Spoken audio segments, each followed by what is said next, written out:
आपने ये air conditioner यहाँ पर डिप्लॉय किया है, आप देख रहे हैं हमारी बात को कंफर्म करने के लिए कि है या नहीं है। यकीन जानिए जो हम बोल रहे हैं वो सच ही बोल रहे हैं, वाकई है, आपको मुड़कर देखने की जरूरत नहीं है। ये क्या है?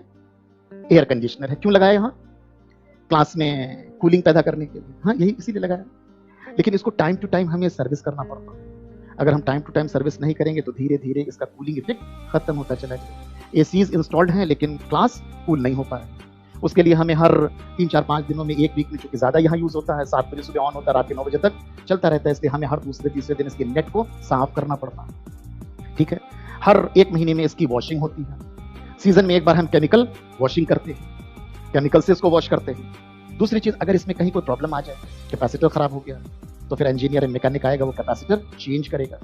कंप्रेसर में कोई प्रॉब्लम आ गई है तो वो उसको सही करेगा, अगर सही होने वाला, अदरवाइज वो चेंज करेगा। गैस लीक कर गई है तो लीकेज सही करेगा और गैस को रिफिल करेगा। ये सारा काम होता है। अगर हम ये सब कुछ नहीं करेंगे तो 1 महीने के बाद ये कूलिंग करना बंद कर देगा। आपने एसी इंस्टॉल किया है लेकिन कूल नहीं कर रहा, लंबे टाइम तक या आपको सर्विसेज देता रहे, क्लास को कूल करता रहे, उसके लिए टाइम टू टाइम आपको सर्विस करना पड़ता है, रिफर्बिशमेंट करना पड़ता है, रेट्रोफिटिंग करनी पड़ती है। ये करना पड़ता है ना, नहीं करेंगे तो कूलिंग।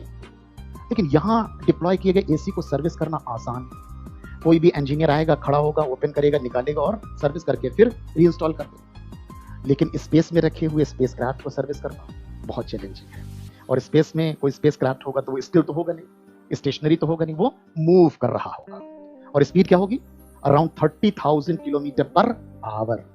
इस स्पीड से स्पेसक्राफ्ट मूव कर रहा है, रिवॉल्व कर रहा है। और इस स्पीड से रिवॉल्व करने वाले स्पेसक्राफ्ट के पास जाके आपको उसको रिपेयर करना है, सर्विस करनी है, रिफर्बिशमेंट करना। और ये अपने आप में टेक्नोलॉजिकली बहुत चैलेंज है। और सर्विस करने के लिए जाएगा कौन? हम आप जैसा कोई इंसान ही जाएगा।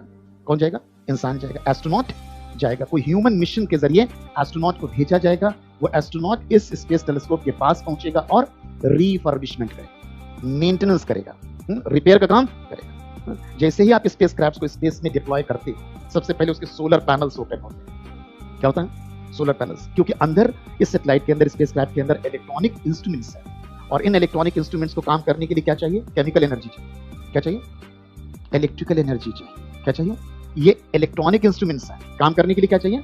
इलेक्ट्रिकल एनर्जी चाहिए। और इलेक्ट्रिकल एनर्जी इनको कहां से सप्लाई की जाएगी? ये ऊंचाहार पावर प्लांट से। कहां से? कहां से भेजी जाएगी? इनको कहीं से भेजी नहीं जाएगी, इनको खुद जनरेट करना है, खुद जनरेट करना। आपने नर्सरी केजी में पढ़ा है, energy can not be created, energy can not be destroyed, forms of energy can be changed. अगर आपको इलेक्ट्रिकल एनर्जी चाहिए तो कोई ना कोई दूसरा फॉर्म होना चाहिए ताकि उस फॉर्म से इलेक्ट्रिकल एनर्जी के फॉर्म में कन्वर्ट किया जाए। और स्पेस में easily available form of energy solar energy. इसलिए जैसे ही आप स्पेस क्राफ्ट्स को डिप्लॉय करते हैं, सोलर पैनल्स गेट ओपन, ये खुलते हैं और ये solar panel solar energy receive करते हैं। और रिसीव होने के बाद इस सोलर एनर्जी को ट्रांसड्यूसर्स इलेक्ट्रिकल एनर्जी में कन्वर्ट करते हैं और अंदर रखे हुए इंस्ट्रूमेंट्स को काम करने के लिए इलेक्ट्रिकल एनर्जी मिलती है। कब तक ही काम करते रहेंगे? जब तक अंदर रखे हुए इंस्ट्रूमेंट्स को काम करने के लिए इलेक्ट्रिकल एनर्जी मिलती रहेगी। जिस दिन इलेक्ट्रिकल एनर्जी मिलना बंद हो जाएगी, उस दिन ये इंस्ट्रूमेंट्स काम करना बंद करेंगे और हम कहेंगे सैटेलाइट मर गया है, सैटेलाइट मर गया है। अनुज मर गए, इसका मतलब क्या? दिव्या मर गई, इसका मतलब क्या? दिव्या गायब हो गई, very much there, she is lying, Anuj is lying but not working, काम नहीं कर रहे। ऐसे सैटेलाइट के मरने का मतलब, satellite is very much there in the orbit, is revolving around earth but not functioning, काम नहीं कर रहा है। अनुज काम नहीं कर रहे, इसका मतलब अनुज के ऑर्गन्स ने काम करना बंद कर दिया है। और अनुज के ऑर्गन्स को काम करने के लिए क्या चाहिए? क्या चाहिए? एनर्जी चाहिए। इनको कैसे एनर्जी मिल रही है? न्यूट्रिएंट्स के ऑक्सीडेशन से।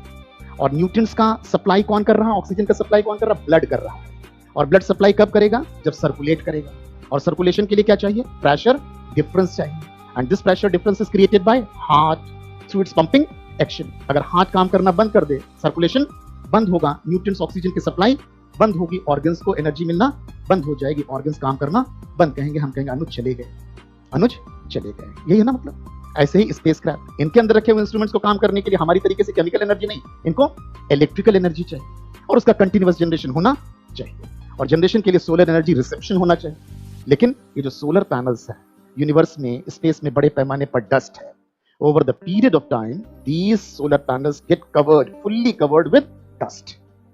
और जब डस्ट से कवर हो जाएंगे तो सोलर एनर्जी रिसीव नहीं होगी, इलेक्ट्रिसिटी जनरेशन नहीं होगा और अंदर रखे हुए इंस्ट्रूमेंट्स काम करना बंद कर देंगे। इनकी सर्विसेज जैसे इस नेट में डस्ट आ गई तो कूलिंग कम कर होती चली जाएगी। अब कूलिंग बढ़ाने के लिए आपको क्या करना होगा, इस फिल्टर को निकाल कर क्लीन करना होगा।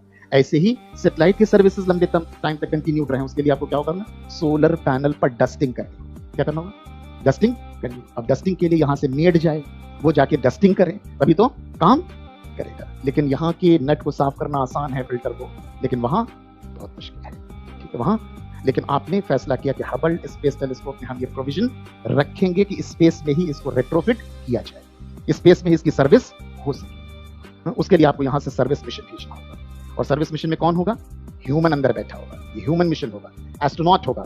यहाँ से ये मिशन जाएगा स्पेसक्राफ्ट, और वो स्पेसक्राफ्ट इस मौजूद वहां स्पेसक्राफ्ट के करीब पहुंचेगा। क्या है, करीब। और करीब पहुंचने का मतलब ऐसे पहुंचे कि बस मिल जाए, हल्का सा भी ब्लो नहीं होना चाहिए, हल्का सा भी झटका नहीं लगना चाहिए। जरा सा भी अगर झटका लगा तो वो डीऑर्बिट हो जाएगा, उसको डीऑर्बिट नहीं होने देना, यानी स्मूथली उसके करीब पहुंचना है। This is what is known as docking. क्या चाहिए, डॉकिंग चाहिए। वो डॉक करेगा, क्या करेगा, डॉक करेगा। उसी 30,000 किलोमीटर पर आवर की स्पीड से रिवॉल्व करने वाले इस स्पेसक्राफ्ट के पास आपका स्पेसक्राफ्ट डॉक करेगा, पहुंचेगा, और उसी स्पीड से उसको ट्रैवल भी करना है। फिर डॉकिंग के बाद अंदर जो बैठा हुआ एस्ट्रोनॉट है वो स्पेसक्राफ्ट से बाहर निकलेगा। And when human astronaut comes out of the spacecraft in space, this is what is known as space walk. क्या कहते हैं, स्पेस वॉक। स्पेस वॉक मतलब स्पेस में वॉक करना, यानी स्पेसक्राफ्ट से बाहर निकलना। वॉक करने का मतलब ऐसे चलेगा नहीं, वहां कोई सॉलिड प्लेटफॉर्म थोड़ी ना है, वो तो सब कुछ वैक्यूम है, ओपन है। तो वहां रोबोटिक आर्म के जरिए वो बाहर आएगा, और बाहर आने के बाद डस्टिंग करेगा, सफाई करेगा। कोई पार्ट अगर खराब हो गया तो चेंज करेगा, रिपेयर होने वाला है तो वो रिपेयर करेगा। इस तरीके के काम के जरिए आप इस स्पेसक्राफ्ट की लाइफ को एक्सटेंड करेंगे। लेकिन ये अपने आप में बहुत रिस्की है। ह्यूमन मिशन जा रहा है, डॉकिंग मिशन है, जहां स्पेस वॉक भी होनी, on both the technologies are highly sophisticated and challenging, docking and space walk. अभी तक दुनिया में सिर्फ 3 ही मुल्क हैं जिनके पास ये कैपेबिलिटी है, जिन्होंने ये एक्सरसाइजेस सक्सेसफुली कंडक्ट की हैं, यूएस, रशिया एंड चाइना। बाकी किसी भी मुल्क के पास ये डॉकिंग स्पेस वॉक कैपेबिलिटी नहीं है, स्पेस वॉक कैपेबिलिटी नहीं है। तो हमने हबल स्पेस टेलीस्कोप के अंदर ये प्रोविजन रखा कि स्पेस में ही इसको डॉकिंग स्पेस वॉक मिशन के जरिए सर्विस